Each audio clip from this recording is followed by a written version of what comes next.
हरिओम। महाभारत युद्ध चल रहा था तो कुरुक्षेत्र में भगवान कृष्ण और अर्जुन का संवाद हुआ और ये संवाद ही गीता है जिसमें जीवन की हर उलझन का समाधान है।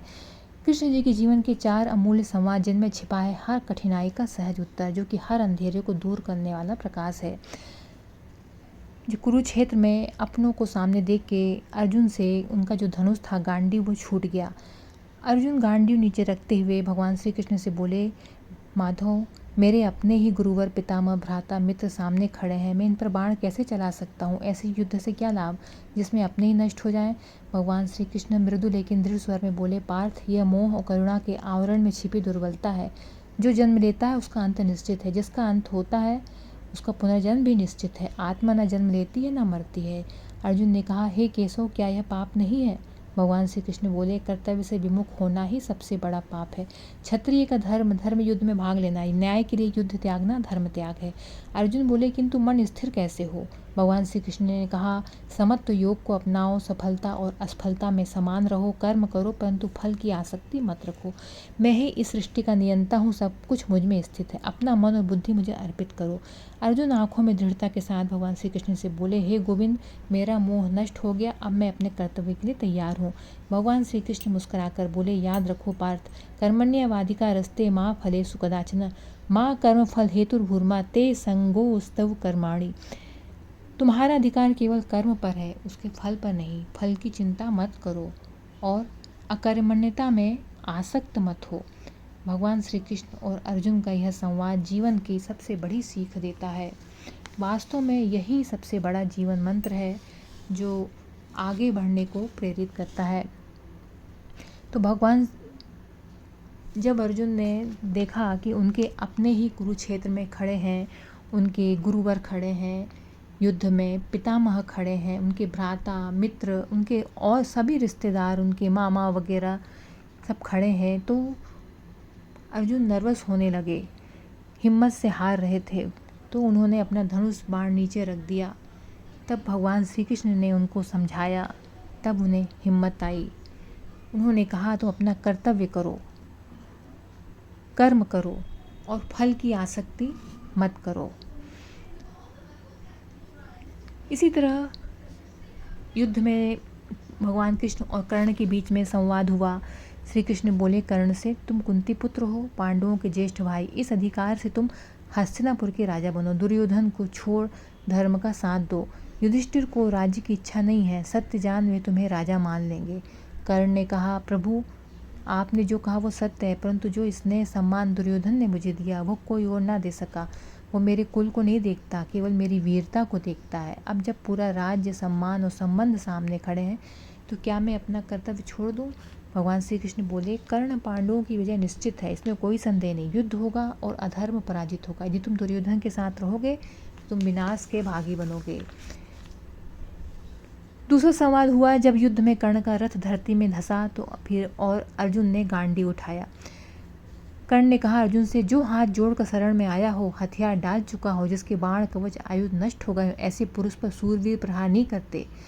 तुम युद्ध के धर्म को जानते हो। कर्ण ने अर्जुन को इस तरीके से बात कही कि जो हथियार डाल चुका है, जिसका कवच बाण सब नष्ट हो गया है, ऐसे पुरुष पर सूरवीर प्रहार नहीं करते। तो कृष्ण भगवान ने कहा, कर्ण, जब द्रौपदी का चीरहरण हुआ तब तुम्हें धर्म का विचार नहीं आया? जब छल से दुष्ट को हराया, तुम निहत्थे अभिमन्यु को मारा, तब धर्म कहाँ था?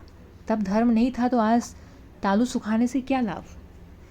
तो इससे हमें सीख मिलती है, कर्ण के जीवन से हमें शिक्षा मिलती है कि जीवन सभी को चुनौतियाँ देता है। कर्ण को भी मिली, लेकिन अन्याय सहने का अर्थ यह नहीं कि हम अधर्म का मार्ग चुन लें। ऐसे ही भगवान कृष्ण और द्रौपदी के बीच संवाद हुआ। चीरहरण के बाद जब द्रौपदी और उनके सखा कृष्ण पहली बार आमने सामने आए, द्रौपदी भगवान श्री कृष्ण से बोली, मेरे लिए अब ना पति है, ना पुत्र, ना बांधव, ना भाई, ना पिता और ना ही आप। जब मेरा अपमान हुआ, मुझे भरी सभा में घसीटा गया। जिन्हें दुर्योधन दुशासन की नीचता को चुपचाप सह लिया, वो मेरे कौन है? कर्ण ने मेरी हंसी उड़ाई, उसका कटाक्ष आज तक मेरे हृदय में चुभता है। भगवान श्री कृष्ण करुणा और दृढ़ता के साथ बोले, सखी, जिन पर तुम क्रुद्ध हो वे भी अपनी स्त्रियों को वीर पतियों की मृत्यु पर रोते हुए देखेंगे। अर्जुन के बाणों से रक्त रंजित हो भूमि पर गिरेंगे। तुम्हारा अपमान व्यर्थ नहीं जाएगा। चाहे आकाश फट पड़े, हिमालय टूट जाए, पृथ्वी बिखर जाए या समुद्र सूख जाए, मेरी प्रतिज्ञा असत्य नहीं होगी, यह मेरा वचन है। तो उनके संवाद से हमें ये सीख मिलती है कि जब जीवन में चुनौतियाँ हों तब सच्चे मित्रों का साथ और आपके लिए किया गया उनका संकल्प ही वास्तविक ताकत बनता है। तो जो भगवान कृष्ण और द्रौपदी के संवाद में इसे पता चला कि जो आपके अपमान को अपना अपमान समझे वही सच्चा मित्र है और उनका संकल्प ही वास्तविक ताकत है। ऐसी भगवान कृष्ण और सुदामा के बीच में संवाद चला। जब गरीब सुदामा अपने मित्र से मिलने भव्यता से भरपूर द्वारका पहुँचे, भगवान श्री कृष्ण ने कहा, हे श्रेष्ठ ब्राह्मण, क्या लाए हो मेरे लिए? इतने प्रिय मित्र के आने से मेरा घर तो धन्य हो गया, ये मुझे किसी मधुर स्वप्न जैसा लग रहा है। सुदामा ने संकोच से कहा, कान्हा, मैं तो तुम्हें बस देखने आया हूँ, मेरे पास तुम्हें देने को कुछ नहीं, बस मुट्ठी भर चिवड़ा है जो मेरी पत्नी ने प्रेम से भेजा है। भगवान श्री कृष्ण बोले, अरे सखा, ये तो अमूल्य है, तुम्हारा प्रेम सबसे बड़ा उपहार है। सुदामा ने कहा, परंतु कृष्ण, मैं तो गरीब हूँ, बच्चों के पास भरपेट भोजन भी नहीं। भगवान श्री कृष्ण बोले, सुदामा, धन और वस्त्र से नहीं, हृदय की पवित्रता से मनुष्य महान बनता है। तुम्हारा जीवन त्याग और संतोष का उदाहरण है। सुदामा बोले, पर मैं तुम्हें कष्ट नहीं देना चाहता। भगवान श्री कृष्ण बोले, सखा, प्रेम में देने लेने का हिसाब नहीं होता। आज तुमने जो प्रेम दिया वो मेरे लिए स्वर्ण रत्नों से भी बढ़कर है। सुदामा 2 दिनों तक भगवान श्री कृष्ण के साथ रहे, लेकिन कुछ ना मांग सके। जब लौटे तो उन्हें पता चला कि उनके मित्र ने उन्हें 2 लोगों की संपत्ति दे दी। तो सीख ये मिलती है कि मित्रता ऐसी ही होती है जिनमें समानता होती है, ऊंच नीच नहीं, धन से नहीं, हृदय से मनुष्य महान बनता है और यही सर्वोच्च भाव है। तो भगवान कृष्ण जी के ये जीवन के 4 संवाद, जिसे हमें अपनी हर समस्या का हल मिलता है, कि जिस तरीके से